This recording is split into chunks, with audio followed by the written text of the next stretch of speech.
ભગવાન મિત્રો, હું છું પ્રફુલભાઈ પંડ્યા. મારી યુટ્યુબ ચેનલની અંદર આપનું સ્વાગત છે.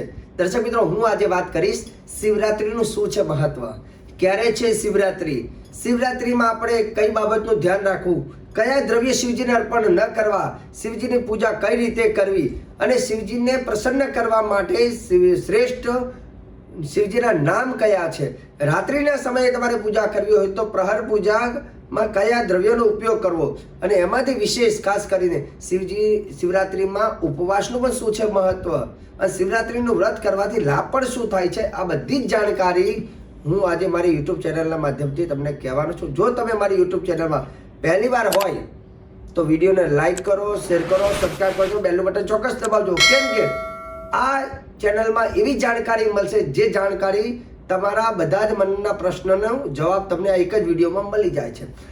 વાત કરીએ શિવરાત્રી પર્વ ક્યારે છે, તો કે શિવરાત્રી પર્વ આ વખતે છે 15 ફેબ્રુઆરી 2026 રવિવારના દિવસે છે શિવરાત્રી. શિવરાત્રીનો મહિમા કેમ વિશેષ છે? શાસ્ત્ર એવું કહે છે કે વર્ષમાં 4 દિવસ બહુ જ શક્તિશાળી છે, જેમાં કાલરાત્રિ, મહારાત્રિ, મોહરાત્રિ, દારૂણા. કાળી ચૌદશની રાત્રિમાં જે કરવામાં આવતી સાધના અનેક ગણું પુણ્ય પ્રદાન કરે છે. મા મહિનાની શિવરાત્રી એટલે કે શિવરાત્રી, શિવની જે રાત્રિ છે એ દિવસે કરવામાં આવતું ઉપાય એ અનેક ગણું પુણ્ય પ્રદાન કરે છે. અને એનાથી વિશેષ વાત કરીએ તો કહેવાય છે કે જન્માષ્ટમીમાં કરવામાં આવતા ઉપાય પણ અનેક ગણું પુણ્ય પ્રદાન કરે છે. અને એનાથી આગળ દારૂના કહેતા હોળીની રાત્રિમાં કરવામાં આવતા અનુષ્ઠાન પણ અનેક ગણું પુણ્ય પ્રદાન કરે છે. એટલે શિવરાત્રીનો જે દિવસ અને રાત્રિનો જે સમય છે એ સમયને ન વેડફતા શિવની આરાધના કરવી જરૂરી છે. એવું કહેવાય છે કે જે વ્યક્તિ શિવરાત્રિના દિવસે રાત્રે જાગરણ કરીને શિવજીની પૂજા કરે છે, શિવ પ્રહરની પૂજા કરે છે. પ્રહર એટલે રાત્રિના જે 12 કલાક જે છે, જેમાં 12 કલાકના 4 ભાગ કરીએ, એમાં સાંજે 6 થી 9, 9 થી 12, 12 થી 3 અને 3 થી 6 એ 4 પ્રહરની જો પૂજા કરો છો તો એનાથી લખ્યું છે કે નિશાયામ જાગરણમ કૃત્વા, જે જાગરણ કરીને શિવલિંગમ ય પૂજયે, જે જાગરણ કરીને શિવલિંગની પૂજા કરે છે તો એનો લાભ શું? સર્વ પાપ વિનિર્મુક્ત, બધા પાપમાંથી મુક્તિ મળે છે. અને લખ્યું શિવલોકમ સગચ્છતિ, શિવલોકમાં તે જીવ જાય છે. તો બને ત્યાં સુધી શિવરાત્રિમાં રાત્રિના સમયે શિવજીની પૂજા કરો અને એના કરવાથી પાપમાંથી મુક્તિ મળે છે. બીજા નંબરની વસ્તુ, શિવરાત્રિમાં જો તમે રાત્રે 6 થી 9ના સમયમાં પહેલા પ્રહર પૂજા કરતા હોય તો એમાં શું કરવું?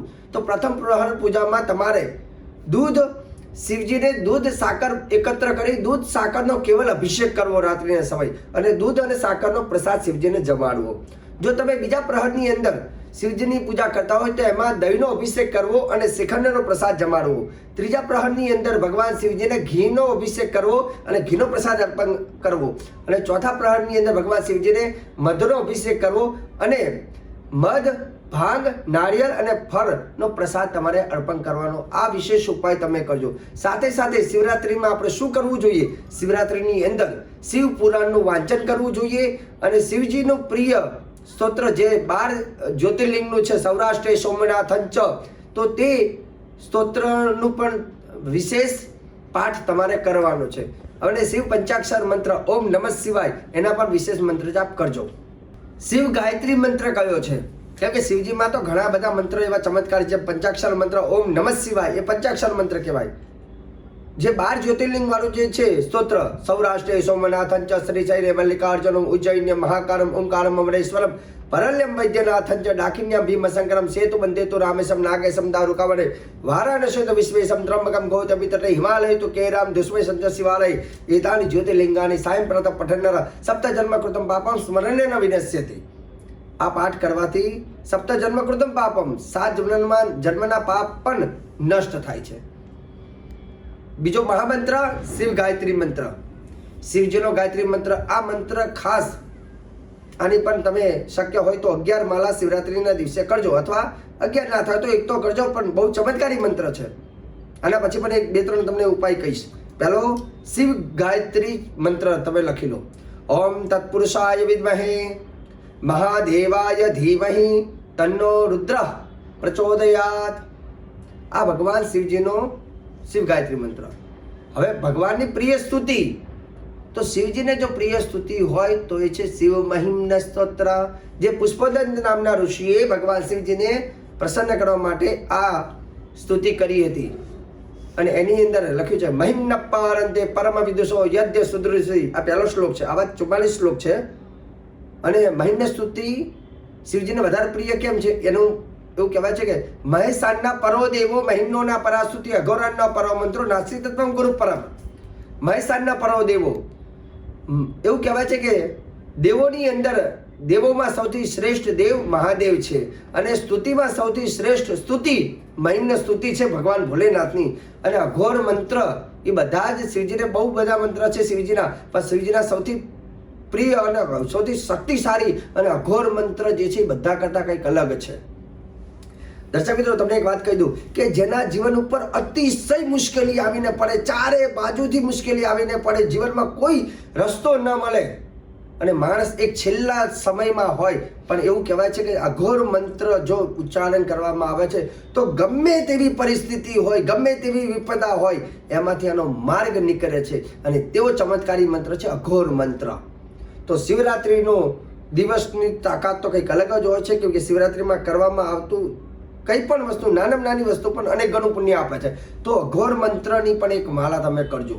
આ જો કે રોજે રોજ કરી શકાય, પણ શિવરાત્રિમાં ખાસ. હવે અઘોર મંત્ર આ રીતે છે: ઓમ અઘોરેભ્યો તઘોરેભ્યો ઘોર ઘોર તરેભ્યઃ સર્વેભ્યઃ સર્વ સર્વેભ્યો નમસ્તે અસ્તુ રુદ્ર રૂપેભ્યઃ.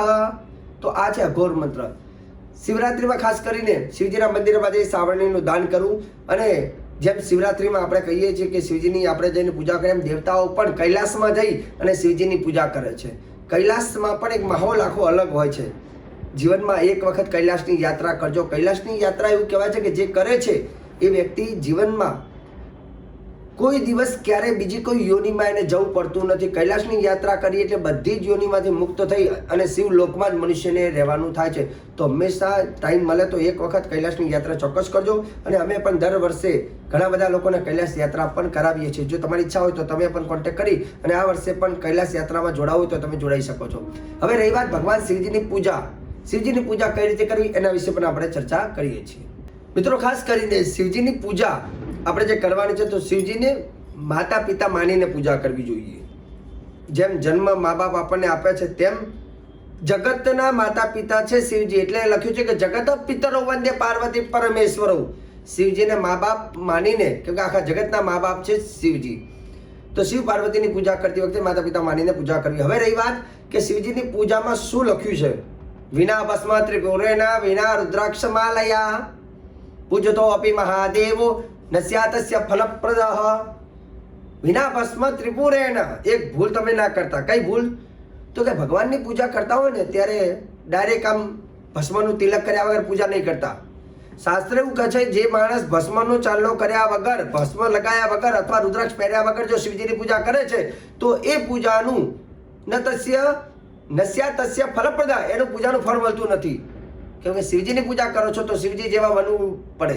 શક્ય હોય તો પેન્ટ શર્ટ નહીં પહેરતા, જબ્બો છે, ધોતી છે, તો એવા પવિત્ર કપડાં પહેરીને પૂજામાં બેસવું, ભસ્મ લગાવીને બેસવું, રુદ્રાક્ષની માલા પહેરીને બેસવું.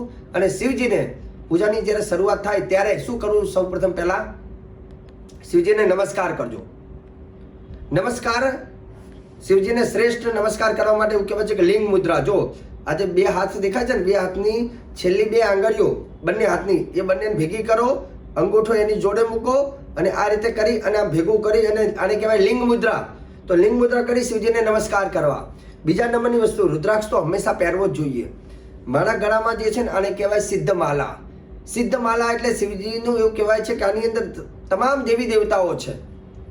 એક મુખી, બે મુખી, ત્રણ મુખી, ચાર મુખી, 1 થી 14 મુખી જે ભેગા થાય અને જે માલા બને એને સિદ્ધ માલા કહેવાય. ને સિદ્ધ માલા પહેરે ને તમામ કાર્ય સિદ્ધ બને. હવે શિવજીની પૂજામાં કયા પુષ્પ અર્પણ ન કરવા? તો કે કદમ છે, અનાર છે, કેતકી, કેવડો, આ બધા પુષ્પ શિવજીને અર્પણ ન કરવા. શિવજીને બિલીપત્ર કઈ રીતે ચડાવવાનું, પકડવાનું સીધું અને અર્પણ કરવાનું ઊંધું, આ યાદ રાખવાનું. બીજા નંબરની વસ્તુ, શિવજીની પૂજા જ્યારે કરો છો, શિવજીના જે મસ્તકનો ભાગ છે એને ક્યારે ખાલી ના રાખવો. પૂજા પૂર્ણ થયા પછી પણ, પૂજા કદાચ તમારી પૂરી થઈ જાય ત્યારે શિવજીના મસ્તક પર થોડું બિલીપત્ર અથવા પુષ્પ અથવા ચોખા મૂકી રાખજો. માથાનો ભાગ ક્યારે ખાલી નહીં રાખતા. એનાથી આગળ વાત, શંખમાં પાણી અથવા દૂધ ભરીને શિવજીની ઉપર અભિષેક નહીં કરતા, કેમ કે એ અભિષેક શિવજીને એવું લખ્યું છે કે શંખ દ્વારા શિવજીને અભિષેક ન કરવો જોઈએ. વિષ્ણુજીને કરી શકાય પણ શિવજીને કરાય નહીં. શિવજીને પ્રસન્ન કરવા માટે શું કરી શકાય? શક્ય હોય તો શિવજીની ઉપર કાળા તલ વધારે ચડાવવાના અને શિવજીનું આખું લિંગ ઢકાઈ જાય એટલું કાળા તલનો પર્વત જેવું બનાવી દેવાનું. શિવજીને બહુ પ્રિય છે. રહી વાત વિધિ વિધાનની, તમે જ્યારે પૂજામાં બેઠા હોય ત્યારે શું કરવું? પવિત્ર વસ્ત્ર ધારણ કરી આસન પર બિરાજમાન થઈ અને 3 વખત જલ લઈ આચમન કરવાનું અને શિવજીના જે પરિવાર છે જેમાં ભગવાન ગણપતિ, પછી નંદીદેવ, કુર્મદેવ, માતાજી એટલે કે એમાં પાર્વતી મૈયા, બધાને નમસ્કાર કરી પછી શિવજીની પૂજા કરવાની. પૂજામાં શું કરવાનું? સૌપ્રથમ પહેલા શિવજીને નમસ્કાર કરી પછી 2 દાણા ચોખા શિવજીની ઉપર અર્પણ કરવાના, એટલે શિવજીનું આવાહન કહેવાય. આવાહન કર્યા બાદ શિવજીને પુષ્પ અર્પણ કરવાનું આસન માટે. ત્યાર પછી 4 વખત પાણી ચડાવવાનું. 1, 2, 3 અને 4 વખત શિવજી પર પાણી ચડાવવાનું, જેને પાદ્ય જલ, અર્ઘ્ય જલ અને આચમન કહેવામાં આવે છે. ત્યાર પછી ભગવાન શિવજીને પંચામૃત અર્પણ કરવાનું. પંચામૃત એટલે 5 વસ્તુથી બને: દૂધ, દહીં, ઘી, મધ અને સાકર. તો તમે અલગ અલગ પણ કરી શકો. એક વાટકીમાં દૂધ પહેલા શિવજીને અર્પણ કરો, પછી દહીં અર્પણ કરો, પછી ઘી અર્પણ કરો, પછી મધ અર્પણ કરો અને ત્યાર પછી સાકર પણ શિવજીને અર્પણ કરી શકાય. એનાથી આગળ વિશેષ ઉપાયની અંદર ભગવાન શિવજીને ચંદનવાળું પાણી અર્પણ કરો, ભસ્મવાળું પાણી અર્પણ કરી શકાય અને ભગવાન શિવજીને અભિષેક કરો. અભિષેકની અંદર જો તમારી પાસે શૃંગી હોય અથવા ગાય હોય તો ગાયની અંદર જે ગાયનું એક તાંબાનું પાત્ર આવે જેમાં દૂધ અને પાણી મિક્સ કરી શિવજીને અભિષેક કરી શકાય. શિવજીને અભિષેક બહુ પ્રિય છે. અભિષેક કર્યા બાદ શિવજીને ચોખ્ખા કપડાથી, ચોખ્ખા જલથી શુદ્ધ કરી લૂછી અને શિવજીને વસ્ત્ર અર્પણ કરવાનું. જેમ આપણે પણ સ્નાન કર્યા બાદ કપડાં પહેરીએ તેમ શિવજીને વસ્ત્રમાં ધોતી અથવા નાળાછડી અર્પણ કરવાની. એની ઉપર પછી ભગવાન શિવજીને જનોઈ અર્પણ કરવાની. ભસ્મથી શિવજીને ત્રિપુંડ કરવાનું. પછી ત્રિપુંડ કર્યા બાદ શિવજીને પાછા ચોખા અર્પણ કરવાના અને ચોખા અર્પણ કર્યા બાદ શિવજીને બિલીપત્ર અર્પણ કરવાના છે. બિલીપત્ર શિવજીને અર્પણ કરો. એમાંય જો વિશેષ ઉપાય તમને કહું છું, 108 બિલીપત્ર તમારે લેવાના, એને શુદ્ધ કરી દરેક બિલીપત્ર ઓમ નમઃ શિવાય લખી અને એક હાર બનાવવાનો. 108 બિલીપત્રનો હાર, જેને એવું કહેવાય બિલી માલા, બિલીની માલા બનાવી અને એ પહેરાવાથી મનુષ્યનું હંમેશા મંગલમય થાય છે. બિલી અર્પણ કર્યા બાદ એવું કહેવાય છે, બિલીનો હાર અર્પણ કર્યા બાદ શિવજીને ધતુરાના પુષ્પ પણ અર્પણ કરજો, કાળા તલ અર્પણ કરજો અને ભગવાન શિવજીને સરસ મજાનું ધૂપ કરી એક માટીના કોડિયામાં દીવો અર્પણ કરો. પ્રસાદની અંદર ફળનો પ્રસાદ છે, ડ્રાયફ્રૂટ છે, સાથે સાથે હલવાનો પ્રસાદ છે, પેડા છે, ભાંગનો પ્રસાદ છે. આ શિવજીને પ્રિય પ્રસાદ છે, એ તમારે અર્પણ કરવાનો. પ્રસાદ અર્પણ કરી અડધી પ્રદક્ષિણા કરવાની, કેમ કે આખી પ્રદક્ષિણા થાય ને અડધી પ્રદક્ષિણા કરવાની શિવજીને. હવે વિશેષ ઉપાય કહું છું. શિવજીનું સહસ્ત્ર એટલે કે 1000 નામ બોલી અને શિવજી ઉપર 2 દાણા કાળા તલ તમારે અર્પણ કરવાના. 1000 નામ. અને જો 1000 નામ તમને બોલતા ન ફાવે તો ખાલી હવે હું જે 12 નામ બતાવું છું તે 12 નામ બોલી શિવજીની ઉપર કાળા તલ અર્પણ કરશો તો પણ એવું કહેવાય છે કે 1000 નામનું ફળ તમને પ્રાપ્ત થાય છે. તો આ 12 નામ કયા છે? તો 12 નામ આ પ્રમાણે છે. 12 નામમાં પહેલું નામ છે ઓમ શિવાય નમઃ, ઓમ રુદ્રાય નમઃ, ઓમ પશુપતये નમઃ, ઓમ નીલકંઠાય નમઃ, ઓમ મહેશ્વરાય નમઃ, ઓમ હરિકેશાય નમઃ, ઓમ વિરૂપાક્ષાય નમઃ, ઓમ પિનાકિને નમઃ, ઓમ ત્રિપુરાંતકાય નમઃ, ઓમ શંભવે નમઃ, ઓમ શૂલિને નમઃ, ઓમ મહાદેવાય નમઃ. તો દર્શક મિત્રો, આ હતા ભગવાન શિવજીના 12 નામ બોલીને શિવજીની ઉપર કાળા તલ અર્પણ કરવા અને ત્યાર પછી છેલ્લે ભગવાન શિવજીની કપૂર ગૌરમ કરુણાવતારમ સંસારસારમ ભુજગેન્દ્રહારમ સદા વસંતમ હૃદયાર વિંદે ભવમ ભવાની સહિતમ નમામી કપૂરની આરતી ભગવાન શિવજીને કરો. અને આ રીતે જો વિધિ વિધાનથી તમે પૂજા કરો છો તો શિવજીની અપાર કૃપા તમારી પર પ્રાપ્ત થાય છે. સાથે સાથે શક્ય હોય તો આખો દિવસ નકોડો ઉપવાસ અથવા જલ રહિત પણ ઉપવાસ કરી શકાય અને કદાચ બહુ ભૂખ્યા ના રહી શકો તો ફલાહારી વસ્તુ ખાઈને પણ ઉપવાસ ચોક્કસ કરજો. રાત્રિનું જાગરણ કરજો. એક દિવસ શિવજીની પાસે ફાળવજો. જો મહાદેવ ભૂર્યોનાથ છે રીઝી જશે ને તો બેડો પાર. અકાલ મોત वो मर जो कर्म करे चांडल का काल उसका क्या करे जो भक्त हो महाकाल का. તો દર્શક મિત્રો, સરસ જાણકારી આપી છે. વિડીયો સારો લાગ્યો હોય તો વિડીયોને લાઈક કરો, શેર કરો, સબસ્ક્રાઈબ કરજો. સાથે સાથે જો તમારે જ્યોતિષને લઈને કંઈ પણ જાણકારી લેવી તો મારા કાર્યાલયનો સંપર્ક સાધી આપ મારી અપોઇન્ટમેન્ટ લઈ મને મળી શકો છો. મને આપી દો રજા. જય ભગવાન.